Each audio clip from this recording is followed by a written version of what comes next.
A very good afternoon, everyone. And this is the first session after lunch. I hope everyone is awake. And we move on to the first talk of the session, which is management of carcinoma gallbladder. What is new? And I invite Dr. Vinny Yandra Pamecha. Over to you, sir.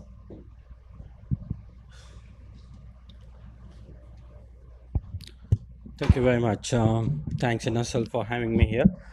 So this is an interesting topic, and immediately after post lunch, so maybe I don't know how much I will be able to keep you awake, but I'll try my best. Okay. So gallbladder cancers are very aggressive malignancy, and they are most common biliary tract cancers as well. The incidence is high in India, in particularly in certain parts, north and northeastern India. And there have been lots of epidemiological work being done in terms of why we have so high incidence in that part of the country as well. And there has been a paradigm shift in terms of how we manage gallbladder cancers.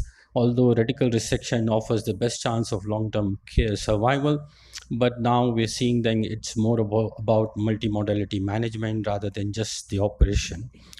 And the timing of diagnosis is most important. And unfortunately, this particular cancer, the preoperative diagnosis is only made in 10% of the patient who will be suitable for resection.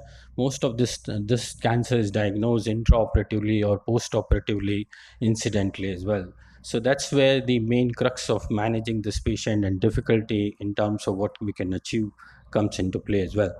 So just to go back on pathology, typical gallbladder cancer develop on chronic cholecystitis with regenerative atypia and metaplasia, leading to dysplasia and early gallbladder cancer. So most gallbladder lesions are flat in background of chronic inflammation and wall thickening secondary to gallstones, and that's where the difficulty in diagnosis at early stages comes in. And up to 50%, as I said before, are advanced, and up to 60 to 70% of early gallbladders are diagnosed intraoperative or postoperative as well. And this is the differential diagnosis. You can just see that list. That's why it's difficult to diagnose this cancer in preoperative stage, because it mimics like an acute inflammation rather than actually presents as a typical malignancy. So, in terms of staging, and the staging has evolved as well. So, when you have early cancers, that is TIS and T1 or T2 that are confined to the gallbladder wall, and once they start involving beyond gallbladder wall, that is invasion into the liver or neighboring organs as well, then it's a T3. And if they are involving more than two organs, or there is a vascular invasion, then it becomes T4 lesion as well. Now, the most important thing is lymphatic, and any node involvement is considered to be an advanced disease that will be categorized as a locally advanced. And if they have celiac node involvement, then it is considered to be a metastatic disease as well. So, if you can see early gallbladder cancer, it's this a very early lesion, T1A and 0 and T1B and 0. That's where, and that's the lesion actually which respond very well to treatment modalities, and advanced are all T2, T3, T4, or any end category as well. So this is our own experience actually of gallbladder cancer from last 15 years. We've done about 158 patients we have seen and operated. So in terms of presentation, because we are a tertiary referral center, so most patients who are diagnosed preoperatively are referred to us for surgical resection. So the primary gallbladder cancer was seen in 132. Out of this, 60 had metastasis on evaluation, and 49 went on to have extended cholecystectomy, and 18 underwent major hepatectomies, and 5 of this had hepatico-pancreaticoduodenectomies as well, which included modified extended diathepatectomy or an extended diathepatectomy as well. When the cancer was diagnosed incidentally, that is about 26, one had metastatic, 6 had metastatic disease on evaluation, one had hepatopancreaticoduodenectomy, and 19 had completion extended cholecystectomy. And this is just to show how difficult these patients are to manage before the operation. About 22 of them actually required neoadjuvant chemotherapy, and about 33 of them actually required preoperative biliary drainage, and then about 7% of this had portal vein embolization before the resections as well. And these are the outcomes of what happened to this patient. So when you have stage 1 disease, the 5-year survival is about 90%. Stage 2, it's about 72%. Stage 3 and stage 4, you hardly had a 5-year survival. So that's how bad this disease is about. And when you come to disease free survival, again, stage 1, it's about 77%. Stage 2, it's about 26%. And again, no disease free survival for stage 3 4 disease. And this data actually goes well with whatever is published in the literature. So this is Japanese registry data on gallbladder cancer, more than 2000 patients. Again, you can see that stage 3 and 4 patient actually do not fare well at 5 years as well. So what can we do about all this? So it's about early detection, proper staging, and then multimodality treatment. That's what can change in terms of what we can do for this particular cancer. And comes into three categories. It will be about when you have a suspected gallbladder cancer, when you have diagnosis of incidental gallbladder cancer, that is, the gallbladder cancer has been diagnosed when the gallbladder has been removed on histopathology, and when you have an upfront presentation with a locally advanced gallbladder cancer as well. So I'll just go through one by one how we get along with this. So when you have a suspected gallbladder cancer, that's where most of the the imaging modalities are not very clear, and you have a thick walled gallbladder. There is inflammation, so there may be a PET positivity in those cases, and tumor markers may not be actually confirmatory in terms of what is happening. So most of would have thought whether to do a radical cholecystectomy or to do a simple cholecystectomy. If you do a simple cholecystectomy, then obviously you're doing an under treatment, and if it go through the margins, then it will be an R1 resection, which will actually lead to tumor seeding as well, and further metastatic disease as well. And if you do a radical, then again it is over treatment as well. So what can you do? So these are the concepts which have come, that is a cystic plate cholecystectomy. So you take out a wedge of gallbladder along with the wedge of the liver along with the gallbladder, and then you can send it for frozen section. And then depending on what the frozen section reveals, you can do a completion cholecystectomy, and the extent of resection can be decided in terms of whether you need to do a lymph node resection as well or not. So this is a good concept. So which can be practiced in a routine way in a patient with suspected gallbladder cancer as well. Okay. Coming to incidental gallbladder cancer, so if you have T1 tumors, then T1A, you don't need to go back and resect, but you have T1B tumor, then you need to go back and resect because chances of residual disease is high, especially nodal disease. And in T2 and T3 tumors, you will always have to go back and do the completion cholecystectomy in terms of wedge resection of the liver and lymphadenectomy as well. And it has been shown that you can improve the overall survival. In T2, it can go up to 62% if you do a re-resection, and in T3, it will improve to 19% if you do a re-resection as well. So there is also about whether you can do the whole operation laparoscopically or open surgery. And there have been a lot of controversies because a lot of people thought laparoscopy may not be oncologically good, and there may be issues with port site metastasis, and maybe the achievement of R0 resection may not be possible with laparoscopic surgery. But when you look at the meta-analysis about 2000 patients, it shows that laparoscopically is as good as open surgery in terms of, especially in terms of early gallbladder cancer. But even in T2 and T3 tumors, it is the results are same and maybe much better than open surgery as well. This is again to show the recurrence rates are same, and the port site metastasis was reported in 4.5%. So laparoscopy is good, and minimally access surgery is good for gallbladder cancer as well. Now, locally advanced cancer. So I'll just go through a case and we'll just see how the management of this patient have changed. So this is a 64-year-old lady who presented with pain, abdomen, and jaundice. On imaging, she was found to have a gallbladder fossa mass, and this was about 7 centimeter in size with infiltration in hepatic parenchyma as well. So jaundice and gallbladder cancer doesn't go very well. It is normally it is present in about 30% of patients with advanced gallbladder cancer, and it indicates very bad disease in terms of most of this patient actually will not come to the resection, and they will require combined resection. And if they require combined resection, then the morbidity of those procedures is very high. So this is MSKCC data on jaundice and gallbladder cancer. This is about 82 patient who presented with jaundice. only 4 of them actually got an R0 resection in the end. So you can see that only 5% R0 resectability with jaundice and gallbladder cancer as well. So jaundice is always a bad thing in gallbladder cancer, and may require combined resections as well.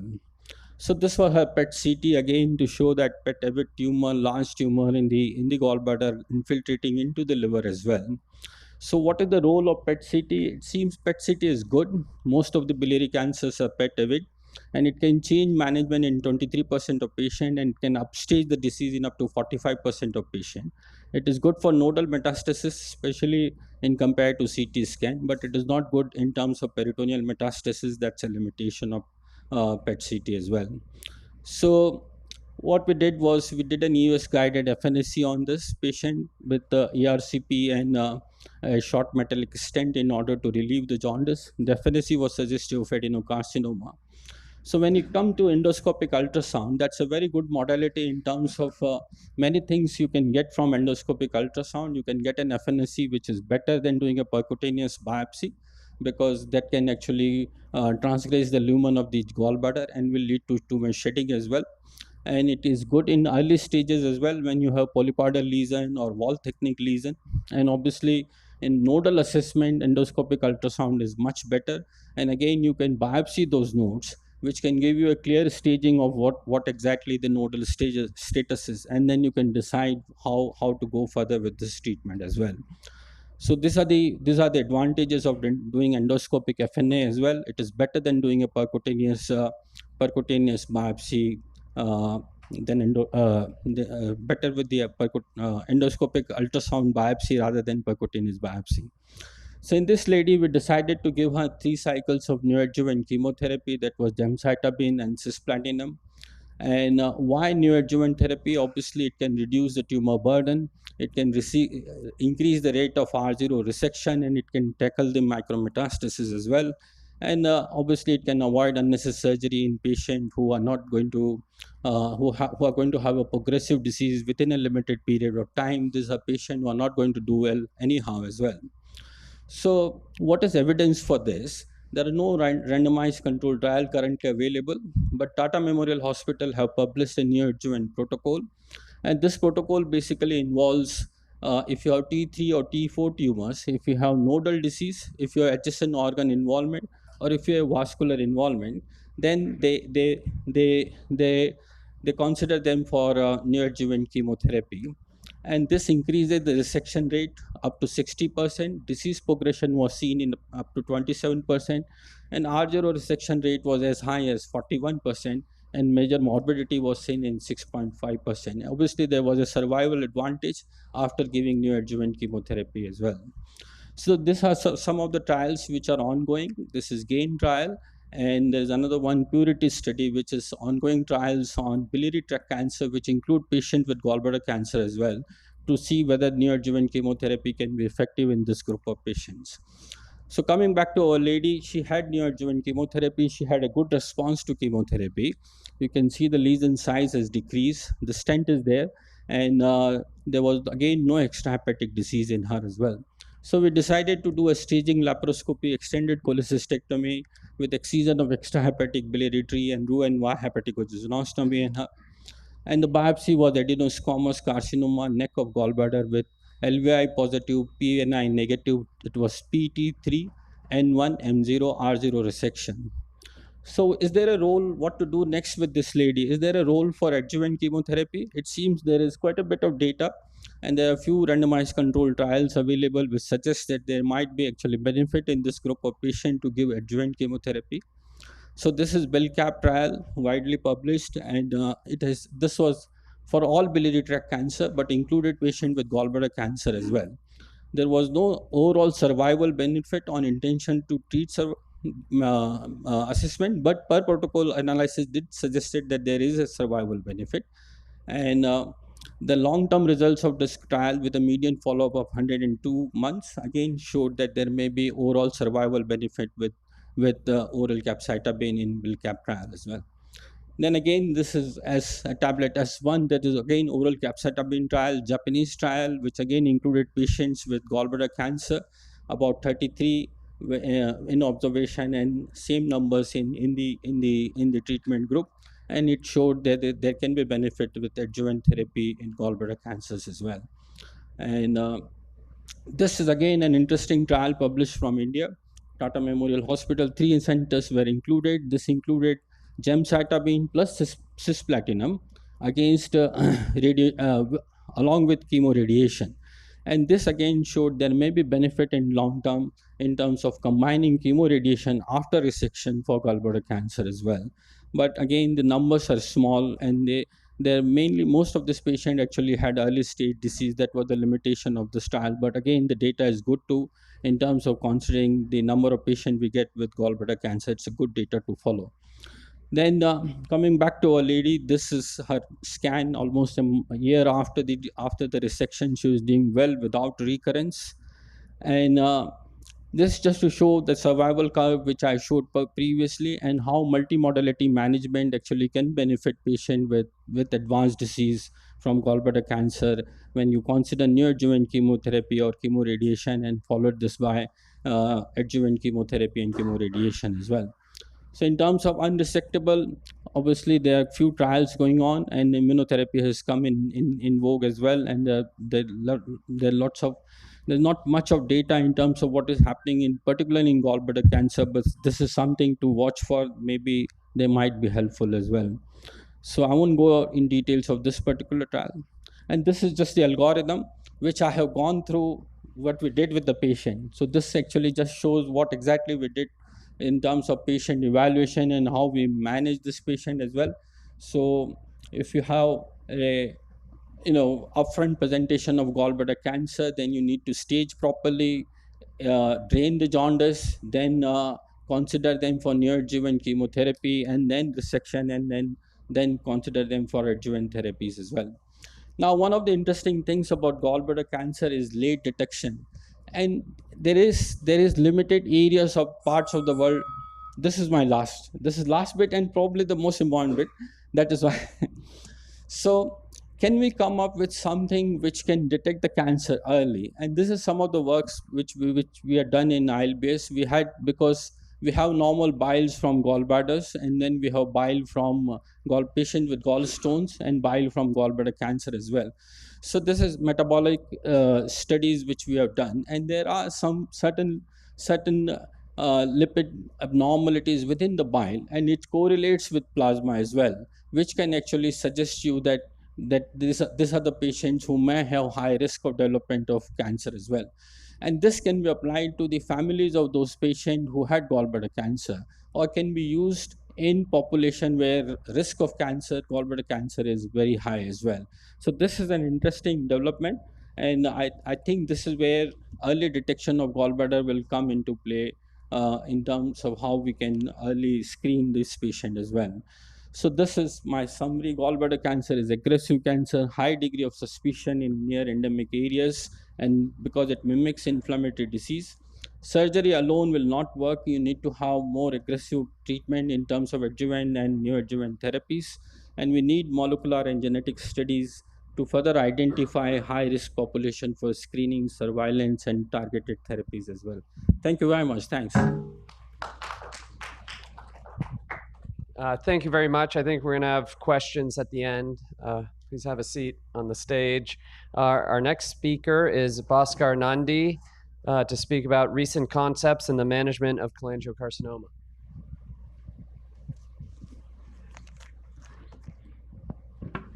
Thank you, Chairperson, sir, and good afternoon to all of you. Cholangiocarcinoma is a very contentious tumor, and as has been assigned, we'll be sticking to the concepts rather than the individual trials in this. It's a difficult tumor indeed, and there are a couple of reasons for that. First is it's quite heterogeneous, both in its genetic, epigenetic, and molecular profile. Depending on the location, depending on the genetics, these tumors behave differently. So it's a very heterogeneous group, very difficult to discuss them all together as one. The diagnosis is always complex, mainly relying on imaging, and getting a tissue often becomes difficult in cholangiocarcinomas. And obviously, it has got a poor outcome. It's an aggressive tumor, it's got a high recurrence rate. And the problem is, it always comes at a very late stage to us, as we shall see, and it is a very chemo-resistant tumor. So, having all these difficulties, and how do we see cholangiocarcinomas in our country? And this is, I think, one of the largest series from TMH.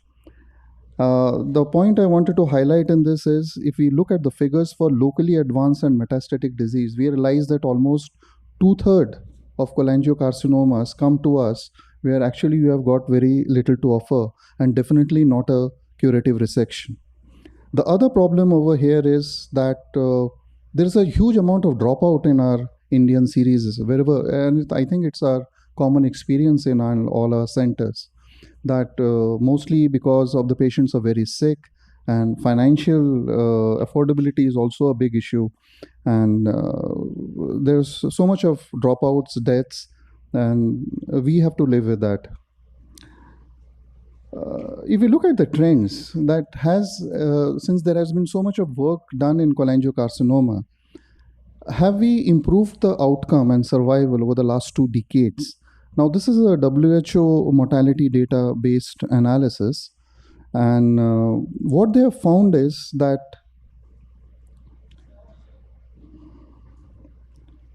if we look at the last 20 years and take biliary tract cancers, there has hardly been any change in the net outcome, the survival. What has shown an increase in mortality is the intrahepatic cholangiocarcinoma, though that data is a bit debatable because it is felt that intrahepatic cholangiocarcinoma, the incidence is increasing, and that's why you are getting more mortality over there. And there has been a decline in the gallbladder, and the extrahepatic cholangiocarcinoma has remained stable. So the point is that despite all the advances in understanding cholangiocarcinoma, there has not been a good difference in outcome over the last 2 decades. Though I think individually, those of who practice and seeing cholangiocarcinoma, we always feel that we are doing a bit better these days, and that is mostly because of improvements in the surgical and endoscopy. That's for granted. As far as surgery is concerned, the contraindications have more or less remained stable. But I think what has improved over here is the aggressiveness that we do in our surgery these days, especially calculation of the concept of future liver remnant, FLR. And based on that, we are doing a lot of vascular resections and reconstructions, and trying to achieve an R0 resection. ALPS is another modality which is being used. But the problem with FLR and portal vein embolization has come in a big way. But then it also comes with problems, that there is a fear of tumor growth acceleration. So how long do you wait after doing a portal vein embolization? So these are the contentious issues. ALPS, though it has been practiced, has got a very high morbidity, and it is never a first choice to maintain FLR.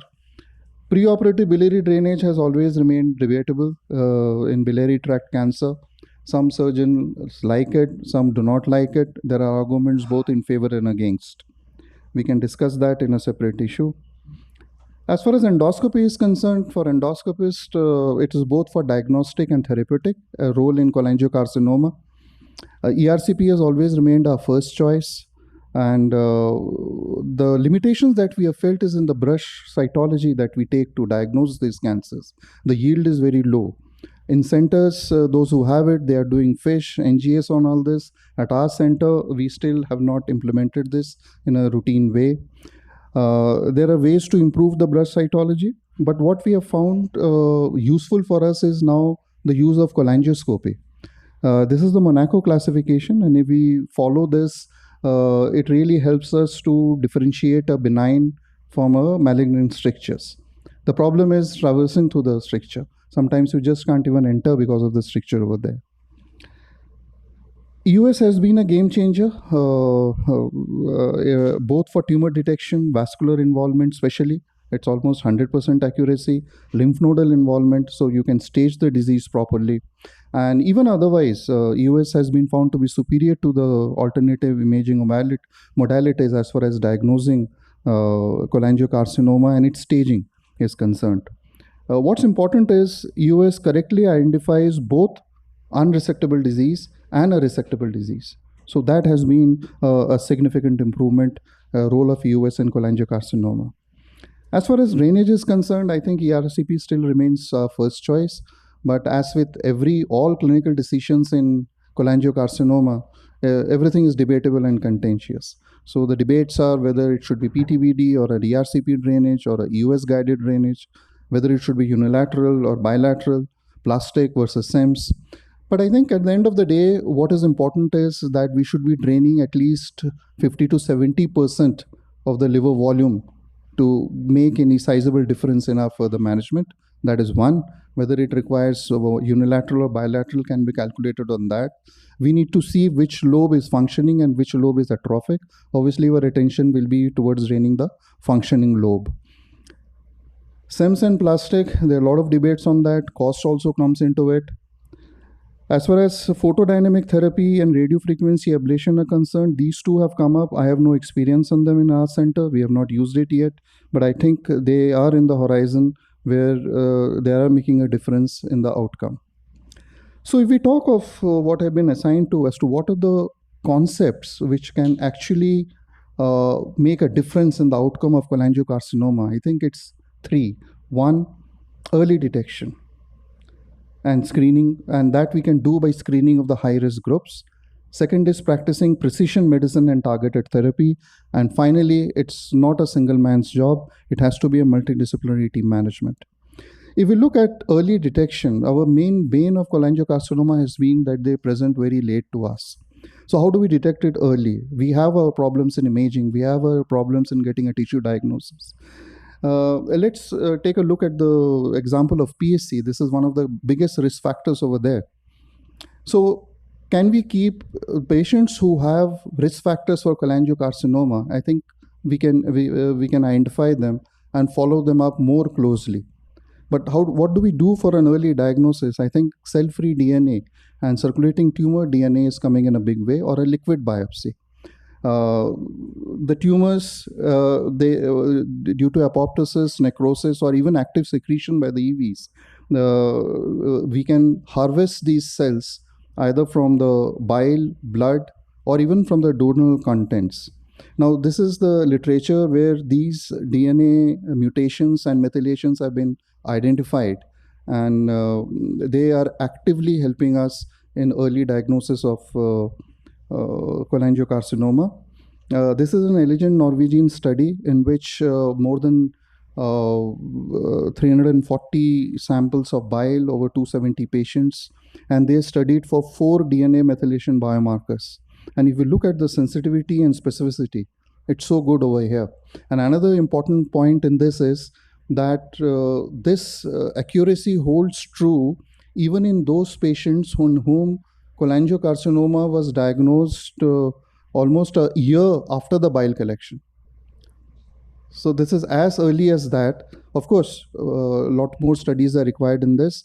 Currently in our institute at Amrita, we have started this study for hilar strictures, where we are collecting blood and bile, and we are trying to analyze them, look for all these DNA mutations, and maybe create a panel which we'll be using for liquid biopsy in future. This is the precision medicine is based on these mutations which have been already identified. And I think a lot of work has gone into this. And if we look at intrahepatic cholangiocarcinomas, TP53, then we have IDH1s, the FGFRs. So there are mutations which are present at high significant percentages in all them.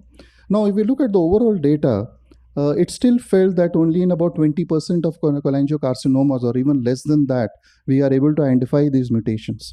But I think these are all preliminary data, and this is the first time there is excitement in the horizon that how to make a difference in the outcome of cholangiocarcinoma.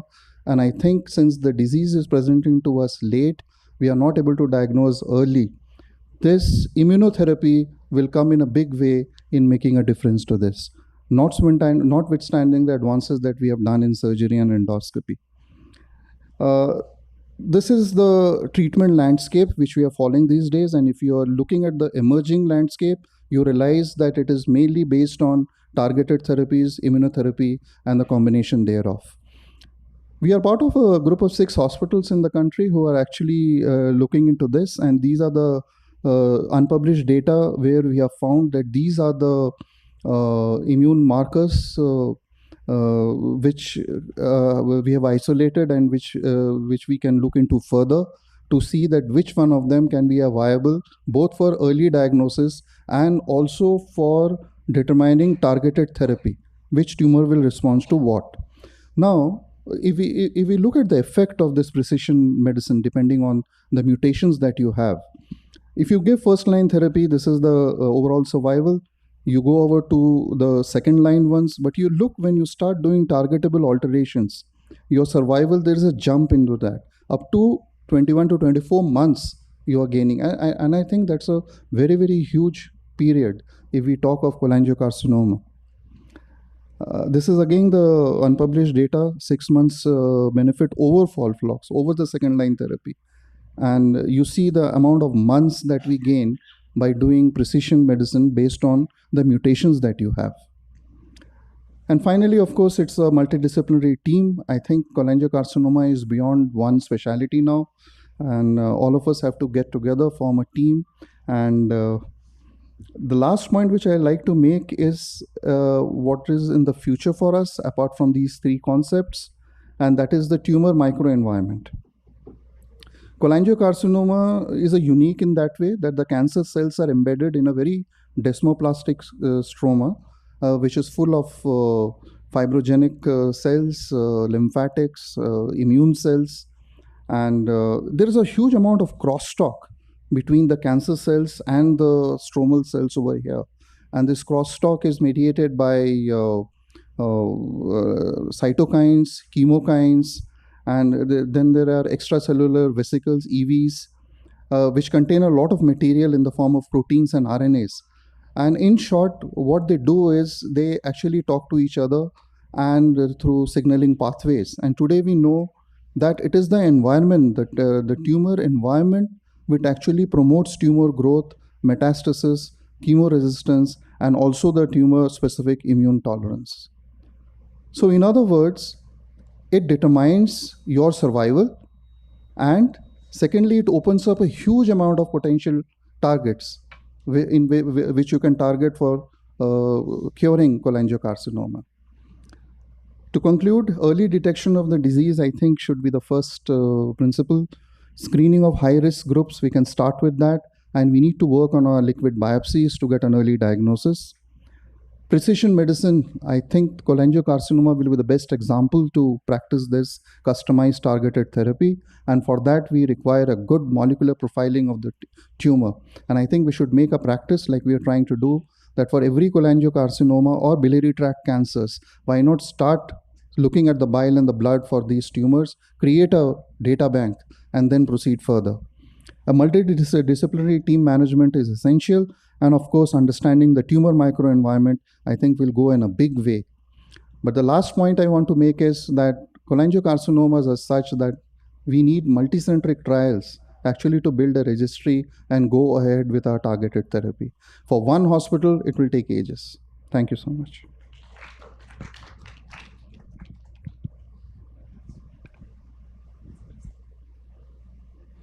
Hello. Yeah. Thank you, Dr. Bhaskar. It was a very nice presentation. I think we'll have questions towards the end.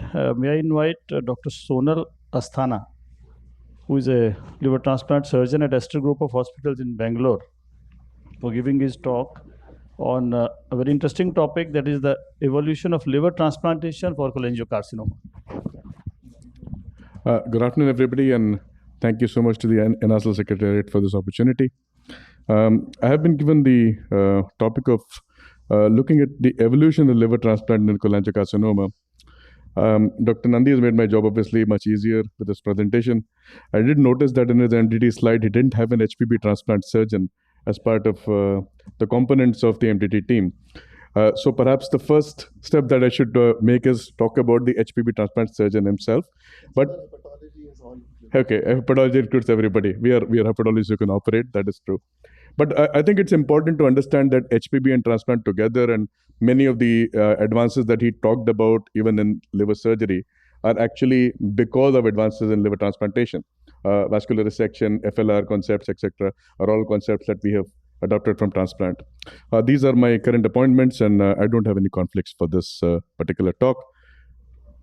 So, of course, we already know about this. We shan't go into this in detail. Prima facie, we are talking about tumors of the biliary epithelium, but they behave remarkably differently depending on the location. And even if the location is left by a few centimeters, we know that their behavior and their pathology and their aggressiveness changes from a distal to a proximal to an intrahepatic cholangiocarcinoma. We've talked a little bit about the anatomical classification. I shan't go into this in details. The early context of liver transplantation and cholangiocarcinoma was actually a fairly dismal one. Early on, when the first trials were done for cholangiocarcinoma of LT, the outcomes were very poor, very akin to what the data was for transplants for HCC was at that time. So initially, the 5-year overall survival was less than 17%. Recurrence rates were very high, and of course, that was in the context of no neoadjuvant therapy, no downstaging, no pre-identification of patients who would benefit, and no understanding of tumor biology. And so, of course, initially that it was recommended that cholangiocarcinoma not be considered for ICCA, and gradually till 2023, there came a stage recommendation of early stage less than 3 centimeters, and of course now there are UNOS implementation criteria as well for ICCA exception points. So for over a decade, then nothing happened, and certainly now we do see that these are relaxing. The turning point for all of this, of course, was the Mayo Protocol. This was developed at the Mayo Clinic, and essentially the elements of this were first treating with neoadjuvant chemotherapy to downstage disease. Secondly, following it up with brachytherapy, which is again for local and regional control. Staging surgery to very accurately stage the disease to make sure that there is no lymph nodal and peritoneal disease, and transplant only if you demonstrate stable or downstage disease with no nodal metastasis. And they actually came up with a very remarkable amount of survival, 65 to 70%, which was a dramatic shift. It was a significant improvement in what had been reported before. But each of these elements actually had a problem, depending on the chemotherapy that we use, depending on the kind of radiotherapy that was used, and of course the methods that we use for determining whether there was any regional spread at all or not. Of course, you have to identify poor biology and eradicate metabolic disease. So the new regimes that came up, these are all regimes that have been tried in different places. There are no head-to-head comparisons, unfortunately. There was the Toronto protocol that avoided brachytherapy completely, using just EBRT and capecitabine and Gemcis. And of course, there was the University of Michigan protocol where SBRT was used instead of brachytherapy. There are, of course, the next step forward is this recent paper from which came out earlier this year, where there were 27 patients, 26 of whom received standard therapy and 14 radiotherapy. 12 and 14, and they basically behaved fairly identically. And this raised this tantalizing question that you could probably give just chemotherapy and remove radiotherapy. For reasons that I explain later, removing radiotherapy will be quite a big deal actually when it comes to even the success of a surgical transplant regime. And certain European centers have actually already stopped or removed the radiotherapy element, provided you can get adequate downstaging with chemotherapy alone. So who qualifies? Standard MEL exception. They should meet all eligibility criteria, less than 3 centimeter tumor, no lymph nodal disease, no distant disease. There should be some underlying liver disease or complex biliary anatomy. Mandatory neoadjuvant therapy, no transperitoneal biopsy, and a staging laparoscopy to confirm eligibility. And these are the tumor criteria and the biopsy and procedural constraints and the staging requirements as we've talked about. So essentially, now the transplant center has to submit the protocol, select patients, administer the neoadjuvant therapy, and then demonstrate that there is downstaging or non-spread of disease. Essentially, this basically qualifies people for MELD exception points. And with this, we have shown some reasonable benefit. For a long time, the Mayo results were not replicable by other centers, but we have seen some encouraging results come out now from other centers. There has been a matched cohort study which has shown a 5-year overall survival of 64%, albeit with a slightly higher recurrence rate, 24%. And ITT and NLT protocol showed 53% of response as well. So neoadjuvant therapy, of course, is the key. Without it, the outcomes are inferior. Now, with current data, we can cautiously envision a future where maybe radiotherapy is not required. So again, now we look at it's validated as we've talked about, and of course, perhaps the outcomes are seen in patients who already have PSC, and most centers are looking at Mayo Centers type protocols. Now, looking at a specific subset, the PSC-associated cholangiocarcinoma. Now, PSC itself is a very major risk factor for perihilar cholangiocarcinoma, as already discussed by Dr. Nandi. There's a very high lifetime incidence, and but paradoxically, the outcomes of liver transplant and PSC-associated cholangiocarcinoma are probably the best in this series. Looking at the Mayo Clinic data itself, the outcome was 74%, and of course, this might be definitely because of earlier diagnosis, because of surveillance in these patients, because these patients are followed up much more aggressively. And despite this being multifocality, they do respond very well. So when we took out intrahepatic cholangiocarcinoma, of course, it was contraindicated before because of high recurrence and poorly understood biology. But now we know that from some data from Toronto that we can have a very early group, which behaves very well, a less than 2 centimeter group, and an advanced group, which of course has behaves very poorly. So if you have a solitary tumor in cirrhotic livers and patients who cannot be resected, you could offer them transplantation, although this is not standard yet. And there are multiple results which actually suggest that you can actually achieve fairly modest to reasonably impressive survivals in the long term, in the intermediate term. So advanced ICCA, of course, early transplantable is not the only transplantable subset. You can actually think about some GEMSs for these patients, give them neoadjuvant chemotherapy, and responders with stable disease can be offered transplant. Again, this series, small series here, have shown some modest 5-year survival. There is definitely molecular profiling that helps, both in the preoperative selection as well as the postoperative consideration for therapy for some of these patients. So FGFR2 particularly is important, because FGFR2 mutations will also help identify patients who may benefit from post-transplant therapy for these patients. So it's important now to think about transplant oncology as a continuum, where you actually are treating the patient, downstaging the disease, operating on the patient, and then perhaps even offering personalized adjuvant therapy based on the insights that you get from pathology. Now, what are the future directions? There are some very interesting trials that are coming out. We've already talked a little bit about personalized medicines. So, of course, we're looking at comparing LT with surgical resection in resectable PCCA, tumors that are larger tumors, targeted therapies, which I just talked about. Dr. Nandi has also mentioned these. Adjuvant therapy from the BELCAP trial, which is very, very interesting. This is still not the standard of care, but this shows promise. Because in the long term, we are looking at overall survival, not just the recurrence-free survival that is as an important part. Immunotherapy and immunogenomics, extremely exciting. There's a huge amount of activity in this. And of course, there is the possibility of tailoring your immunosuppression or immunotherapy based on the therapies that are in offer, selecting patients with liquid biopsy, radiogenomics, etc., for selecting patients who would benefit from all these tailored interventions. So what's important for our country? We are looking at a scenario where we are largely LDLT, which is paradoxically perhaps a benefit, because you can time your surgery very, very accurately. As soon as you finish your therapy, you don't have to wait in line for a potential donor. You could look for patients who are very, very appropriate, like more low, mild, high urgency. There have been some data. Our data alone is fairly bad because we tried it now staging in 4 patients, and we were not able to get any of them for a transplant.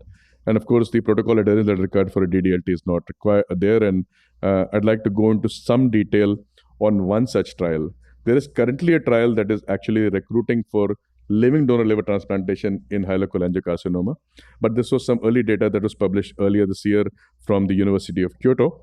Single center prospective study, unresectable, either because of an insufficient liver remnant or because of a bad quality liver, or because the disease had some vascular involvement. Of course, PSC was also one of the inclusion criteria. Now, what's interesting here is that they selected 10 patients, 8 of which had chemotherapy, 7 enrolled for LDLTs. They all underwent radiation in a protocol which was very similar to the Mayo protocol, and eventually they did LDLT for 5. What they've described here is a completely new surgical approach, because what happened is with radiotherapy, the incidence of hepatic arterial thrombosis and portal venous complications was significant. So they basically described a complete hepatoduodenal extirpation of the disease, which basically involved the removal of the entire extrahepatic biliary tree, doing a frozen section of the lower section, if it was positive, going ahead with the Whipple surgery, freeing the CHA up to the entirety and taking an inflow from the gastroepiploic artery or from arteries that were beyond the radiation field, and doing the same thing for the portal vein, using a jump graft for the portal vein from the SMPV junction. Despite these, they actually had 2 hepatic arterial thromboses. But here is the sort of the crux of the matter. When you look at the ITT group, of course, you had a reasonably modest survival, but the main difference was in patients who had the transplant versus patients who did not have a transplant. So definitely in a carefully selected set of patients, you are able to show a survival benefit with an LDLT approach as well. And of course, when we talk about evolution, there are people who would dare to dream beyond this, actually, because right now we are looking at a gold standard where an R0 surgical resection is being compared to a liver transplant. But what if transplantation actually could provide a survival benefit that exceeded liver resection and conventional therapy?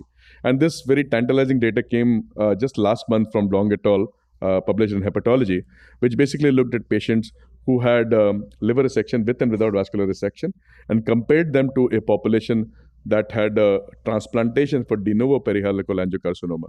And the top graph here, it's a graphical abstract, it's a busy slide, but the top line there is basically patients who were transplanted into the Mayo protocol. So there is a significant survival benefit for patients who underwent de novo transplant as compared to patients who had a surgical resection. And one of the interesting trials going on right now is comparing liver resection versus liver transplant in operable cholangiocarcinoma, which is probably going to be quite interesting.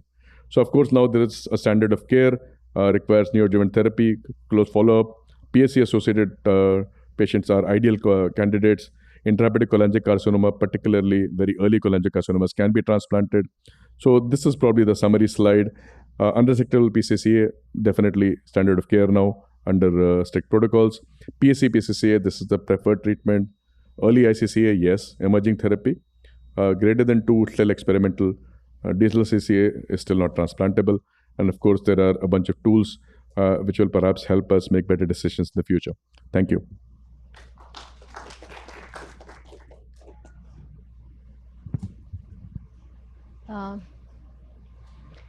Very nice talks. I have a question for Dr. Vinijendra.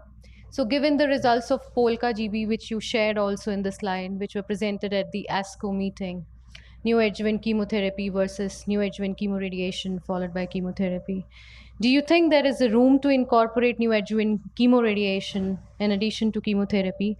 And do you anticipate high surgical morbidity as compared to the neoadjuvant chemotherapy group? Okay, so that's interesting. Yeah, I think that's very interesting because I'll just start from high surgical morbidity and then I'll go to chemotherapy. I'll just reverse it out.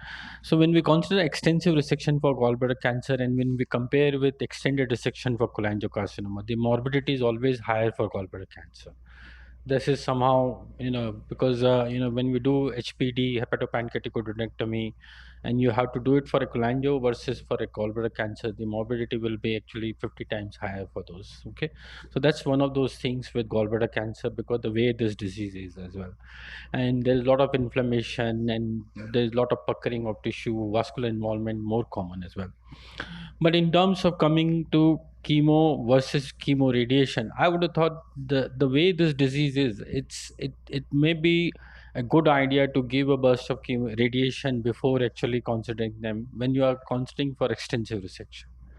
Because at the end of the day, your aim is to achieve a long-term disease-free survival, and if you're going to have recurrences, and even after you need do an HPD, because we've done quite a few of these HPDs, and I know many of them actually recurred after that.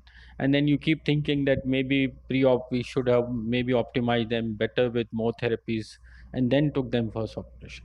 The problem we face with cholangios and gallbladder cancer is preoperative optimization is very difficult actually. Drainage of bile, sepsis, and then bilirubin coming down to a level where you can take them for an operation is quite an exercise actually. It doesn't happen that frequently. Did you have a comment?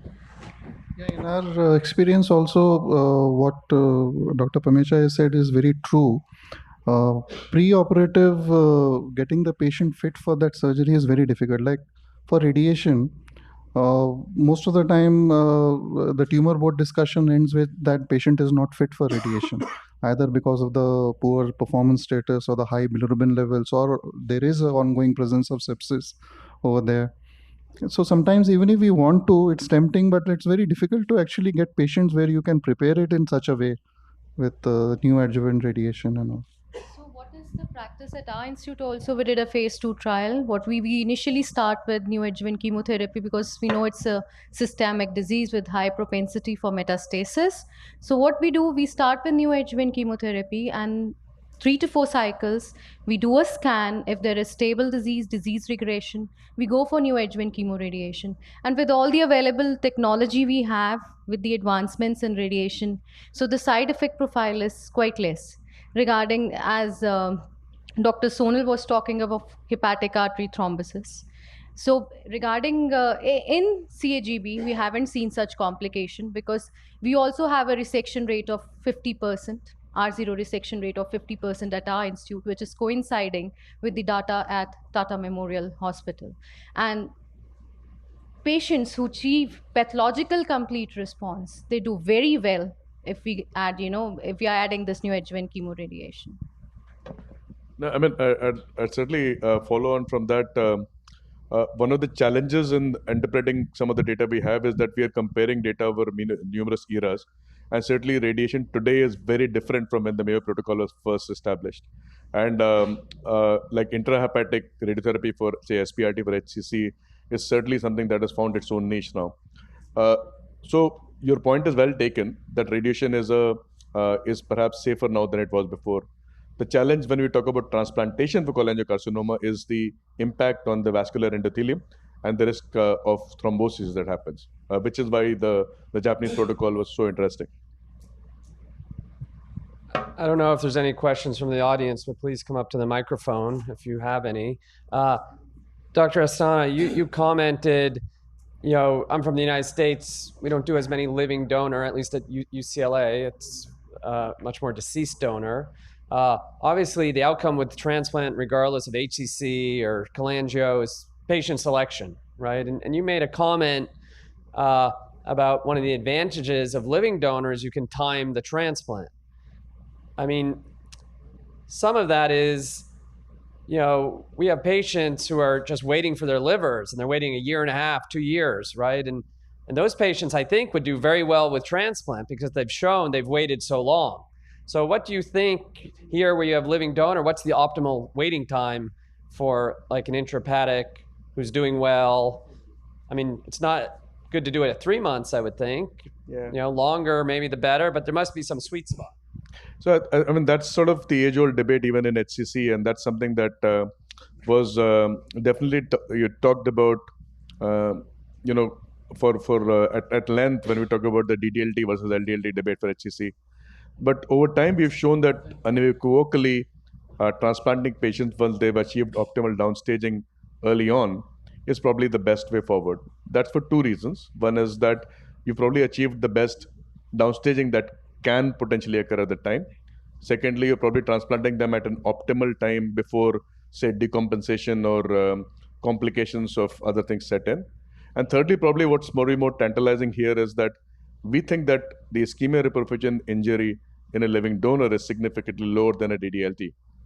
So I think that we do change tumor outcome based on the kind of transplant we do as well. But Viren, do you have any comments on that? Yeah, when we consider downstaging protocol, then we are looking at least minimum 3 months of waiting. I think that's the point you wanted to make, that how early you can go in, because if you're following a downstaging protocol, then you need to have at least 3 months waiting, 3 to 6 months, depending on what. And because if you're going in too early and then you have a recurrence, months after transplant, then that's a disaster, to be honest, for that. No, I mean, In any situation, in Sure. live donor, because you've got a donor available, so you can time it. So we actually recently did on a type 4 hydrocolangio as well. We just last month we transplanted. So this is, I think this was third or fourth patient which we worked up, and this is the one we actually finally got to do it. And again, the impact of radiation, I'll tell. So this patient we started, this was type 4, and we staged him. There was no lymph node disease, and but there was, because of the this one type 4, he wasn't amenable to resection, so we gave him chemotherapy. There was a partial response actually, so then we gave him SBRT. He had radiation therapy, and there was a very good response. Then we waited for I think 3 weeks or 4 weeks after radiation, and we went in. So there are tissues are very whitish, and this one, but still it is doable. I wouldn't say that vascular problem. We didn't find much of vascular. My bigger worry intraoperatively happened when we send the frozen section of the distal margin for the just above the pancreatic duct. That's initially was reported may be positive, so we revised it and sent it. Luckily this was negative, otherwise we would have landed up doing a pancreatic adrenectomy along with a transplant. That would have been a major undertaking. I mean, I think, to be honest, nobody really knows the answer to that, because we have our biggest series is 10 patients from Japan at this point. But the behavior of tumors is quite significantly different in an LDLT versus a DDLT setting. Part of which has to do with probably the ischemia reperfusion hit as well. So if we were to take the example of HCC, for example, now there's probably no significant merit in waiting more than 3 months, either for a DDLT or an LDLT. So Mike, I just have a question, Dr. Vinendra, please, regarding the involvement of intra-aortocaval lymph node. We take it as a metastatic disease. Suppose there is an intra-aortocaval node is positive, but primary disease is well resectable. So what's your take on these group of patients? Ideally, it is considered to be metastatic disease. We cannot just get away from that. But then there is some Japanese data where they have resected in the presence of anti-aortocaval nodes. So I would have thought if patient is good performance status, and then you can do the lymphadenectomy, and then they can go on and receive adjuvant therapy. So that in those cases, maybe there may be some justification to go ahead and do the resection. So it will depend on the type of resection being planned. So if it is too extensive and resection for that patient, then maybe not. Okay. But if it is okay, it is just an extended cholecystectomy along with bile duct resection and lymphadenectomy, yes. But if it is a major vascular resection, then it is a no. So it depends on the patient. But just a quick follow up: is the lymphadenectomy therapeutic? I mean, does it change No. outcome? So lymphadenectomy in the cancer world, it is not therapeutic. It is staging. So you stage it properly. It's not about But then for staging, you need adequate lymph nodes at what all stations you have taken out. So that is why it becomes important how well your lymphadenectomy was, so that you finally get a right staging. Lymphadenectomy is always going to be a different issue with surgical oncologists will always like to do extensive lymphadenectomy, considering that they are going to probably cure it. Micrometastatic diseases, they say that theoretically speaking, may be curable. Otherwise, obviously, cure. Scan, I don't know. yeah, That's more to decide adjuvant therapy, actually. That's true. Yeah, I mean, I don't think that if you've defined it as metastatic disease, there's probably no survival advantage to offering, curative treatment. I guess you could do it as part of a protocol, or and see if there's any more significant adjuvant therapy that can be offered based on that. So, the young patient, you can actually. Yeah. The young patient, 40-year-old, something. Yeah, we look at that perspective, that if our target is survival, now suppose I do an extensive surgery and there will be a chance of recurrence, versus I don't do any therapy, just a palliative versus something, and then let's look at the quality of life and survival. Sometimes you find that after surgery, even with recurrence, your overall survival is much higher than if you wouldn't have done anything. I think we're probably out of time. There's a next session. Thank you to all our speakers and my co-chairs. Thank you very much. Thank you.